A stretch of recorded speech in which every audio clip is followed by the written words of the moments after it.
My name is State Representative Esther Agbaje. I represent House District 59B, which covers downtown Minneapolis and parts of North Minneapolis.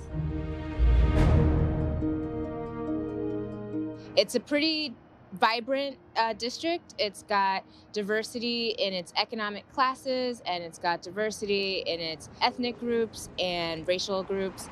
And it's really just a fun place to live, and I'm really happy to be their representative. My parents came to the United States in the 1980s. They both immigrated from Nigeria, and they both actually came to Minnesota to attend the University of Minnesota, which is where they met. I have always had jobs that were in this space of helping people or ensuring that people had the resources they needed to do something better for themselves. So one thing that I was interested in was, how do we help more people at once? Often that means going to a lever of government. So that was why I was always keen on the idea of running for office. The opportunity arose for the 2020 cycle, and I jumped at it. I was born and raised right here in Minnesota, and I am passionate about representing 59B because I want to build the most inclusive district in our state. Very big difference between campaigning and legislating.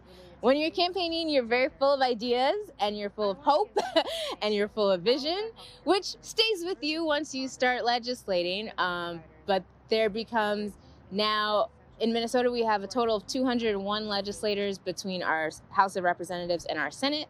And so you are just one of 200 other people that you have to convince to be able to bring your idea and your constituents' ideas into fruition to create policy and change. So there's much more negotiating once you become a legislator. The member from Hennepin, Representative Agbaje. Thank you, Madam Speaker and members. This pandemic has exacerbated the problems that we have in housing. And this bill, though not everything we want, will mitigate kind of the worst of those problems, particularly for people who have lost their jobs and cannot afford the rent. A lot of people talk about the pandemic, saying the pandemic showed the inequalities and inequities in our society. All the pandemic did was just shine a brighter light on them. We have been dealing with a housing crisis in Minnesota for years.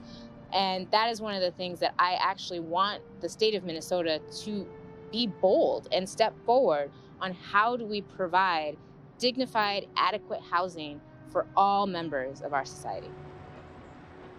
Well, I think about all the work you've done on housing in particular. Just being able to see it all the way through from the perspective you have is so valuable. Because without that, we're not going to get the solutions that people actually need. You know, me and a couple of other legislators have released statements that have gone against the grain of the traditional DFL leadership. And I don't think that's a bad thing. I think we need all of those perspectives, so that way we're getting a real sense of what real people are dealing with. And so I think as we get more people who are, people-oriented, justice-focused, I think that means we can do a lot more better work for the state of Minnesota.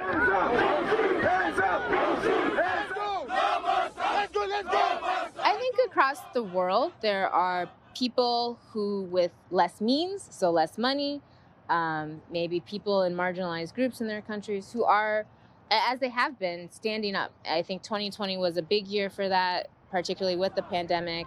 I think the movement in Nigeria is young people were rising up, standing up against, to want a government to work for them.